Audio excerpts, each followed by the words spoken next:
Everyone, welcome to dietitian Manisha's Nutrifit YouTube channel. ये जो मार्च महीना है वो महिला दिन विशेष है, इसलिए मैंने बोला था कि मैं लेडीज़ की प्रॉब्लम्स के ऊपर ही वीडियो बनाऊंगी। तो आज का जो वीडियो है वो पीसीओडी पर बनाया हुआ है। तो पीसीओडी क्या होता है? PCOD means polycystic ovarian syndrome disease, जिसमें यानी पीसीओडी जो है वो महिलाओं में ज़्यादातर पाया जाता है। ज़्यादातर यानी पीसीओडी जो है वो पुराने ज़माने में किसी लेडीज़ को नहीं होता था। यानी 10-20 साल अगर पहले हम देखेंगे तो उन लेडीज़ को पीसीओडी नहीं होता था। तो क्यों नहीं होता था? तो उनकी लाइफस्टाइल बहुत ही हेल्दी थी, उनका खान पान जो था वो भी अच्छा था। और आज की जो हमारी लाइफस्टाइल है उसमें बहुत सारे चेंजेस आए हैं। उस वजह से लगभग 10 में से एक लड़की को पीसीओडी का प्रॉब्लम दिखाई देता है। और ये अगर सोचा जाए तो बहुत ही चिंताजनक बात है। तो पीसीओडी में क्या होता है? पीसीओडी में हमारे हार्मोन्स जो है वो इम्बैलेंस हो जाते हैं।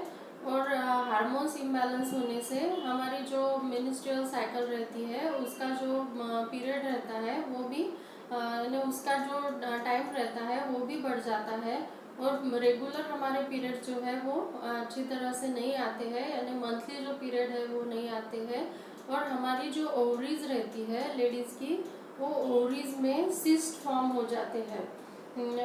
और सिस्ट फॉर्म होने से उसमें यानी जो भी हमारे मंथली ब्लीडिंग वगैरह होता है वो अच्छी तरह से नहीं होता है। यानी माहवारी जो है वो अच्छी नहीं जाती है। किसी को सिर्फ स्पॉटिंग होता है या फिर किसी को फिर 4-5-6 महीने में एक बार पीरियड्स आते हैं। और किसी किसी को चेहरे पे हेयर्स आने शुरू हो जाते हैं। उसके साथ ही किसी की नींद उड़ जाती है, नींद अच्छे से नहीं हो पाती है। और भूख ज़्यादा लगने लगती है, वज़न ज़्यादा बढ़ने लगता है। ऐसी मुश्किलों का सामना लेडीज़ को करना पड़ता है। अगर हमें इसको रोकना है तो उसके लिए हमें हमारी लाइफस्टाइल में चेंजेस लाने होंगे। हमारा जो डेली रूटीन है उसमें चेंजेस लाने होंगे। और पीसीओडी का जो प्रॉब्लम है या पीसीओएस का जो प्रॉब्लम है वो सिर्फ डाइट और एक्सरसाइज से भी क्योर हो सकता है। ज़्यादा टैबलेट्स लेने से या फिर ज़्यादा कुछ भी यानी मेडिकेशन लेने से उसमें कुछ फ़र्क नहीं आता है।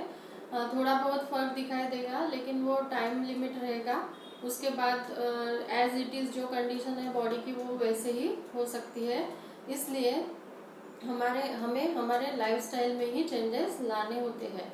तो उसके लिए हमें क्या करना है? तो हमारी खान पान जो है तो हमारे खान पान में चेंजेस लाने हैं। आज की जो फास्ट मूविंग लाइफस्टाइल है उसमें सभी लड़कियों को cold drink, soft drink, packet foods और जंक फूड, फास्ट फूड, बाहर का जो भी पदार्थ है वो सभी पदार्थ सबको बहुत ही भाते हैं। तो उनका सेवन हमें कम करना है।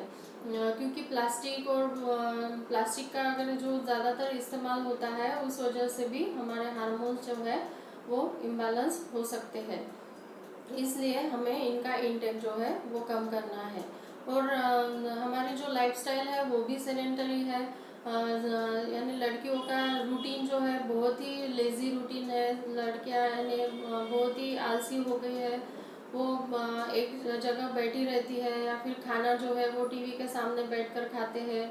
तो उस वजह से खाने का डाइजेशन अच्छा नहीं होता है। तो ये भी एक प्रॉब्लम हो सकता है। उसके साथ ही लैपटॉप, टीवी, मोबाइल, ये जो गैजेट्स है उन वजह से भी हमारी हेल्थ पर इफ़ेक्ट हो सकता है। तो जब भी खाना खाते हैं तब इन गैजेट्स से दूर रहना चाहिए। और खान पान में हमारे सभी चीज़ों को इंक्लूड करना चाहिए।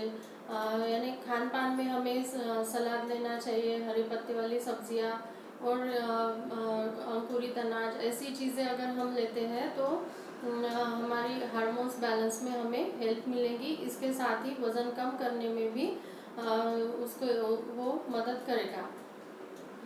और इसके साथ ही जो भी एक्सरसाइज का एक रूटीन रखना चाहिए, क्योंकि हमारी सेडेंटरी लाइफस्टाइल है। सेडेंटरी लाइफस्टाइल में हम दिन भर में कितना चलते हैं तो कुछ भी नहीं चलते हैं। यानी बहुत ही कम स्टेप्स हमारे दिन भर में होते हैं, एक ही जगह पे बैठे रहते हैं। इसके साथ ही कोरोना की वजह से भी सभी लोग घर से काम कर रहे हैं। तो लैपटॉप पे एक जगह पे बैठ के 7-8 घंटे पर वो यानी एक ही जगह पर बैठे रहते हैं, तो उसमें भी हमें चेंजेस करने चाहिए। 1-1 घंटे के बाद थोड़ा सा उठना चाहिए, कुछ ना कुछ एक यानी पानी पीने के लिए उठ कर जाइए, थोड़ा सा वॉक कर लीजिए, बाद में फिर से बैठ जाइए। ऐसा अगर करते हैं तो आपकी बॉडी का ब्लड सर्कुलेशन अच्छा होता है और आपके बॉडी के पार्ट्स जो है वो भी अच्छे रहते हैं। ब्लड सर्कुलेशन अच्छा होने से आपको बैक पेन वगैरह जो तकलीफ होती है या हेडेक होता है उसमें भी आपको फ़र्क मिलेगा। तो इन चीज़ों पर भी ध्यान देना चाहिए। और इसके साथ ही सबसे महत्वपूर्ण बात होती है आपकी नींद। तो नींद जो है वो सभी का टाइम जो है वो नींद का भी बदल चुका है। बहुत सारे ने अगर अंदाज से देखें तो कितने सारे लोग जो है वो लेट नाइट ही सोते हैं, और लेट नाइट सोने का ज़्यादातर रीज़न होता है मोबाइल। वो ज़्यादातर टाइम अपना मोबाइल या टीवी पर बिताते हैं। तो इस वजह से भी हमारे हार्मोन्स जो है वो इम्बैलेंस हो सकते हैं, स्लीप जो है वो डिस्टर्ब हो सकती है। तो इस पर भी गौर करना चाहिए। और ज़्यादा देर तक रात पर जगे रहना सेहत के लिए अच्छा नहीं है, इसलिए जल्दी रात को सोना चाहिए और सवेरे जल्दी उठना चाहिए। अगर ऐसे चेंजेस हम हमारे रूटीन में लाते हैं, वज़न को कम करते हैं, एक्सरसाइज का एक डेली रूटीन रखते हैं, तो हम लेडीज़ को जो भी पीसीओएस की प्रॉब्लम होती है उसको कम करने में ज़रूर मदद मिलेगी।